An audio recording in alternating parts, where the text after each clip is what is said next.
Sudarlun, serangan hama wereng yang terjadi sejak 2 minggu lalu menimpa tanaman padi di 5 kabupaten, yaitu Aceh Besar, Pidi, Pidi Jaya, Biren, dan Aceh Timur. Kondisi terparah dialami Kabupaten Biren dengan luas gangguan hama 1.100 hektar lebih. Pengendalian sedang dilakukan dan pemerintah provinsi sudah mengirim bantuan berupa obat pembasmi hama. Tepat jenis, tepat dosis, tepat sasaran, tepat waktu, dan tepat cara.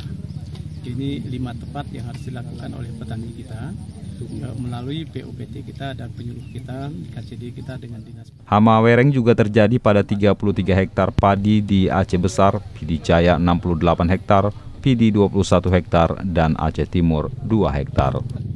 Dari Biren, Yusmandin Idris, Serambi On TV.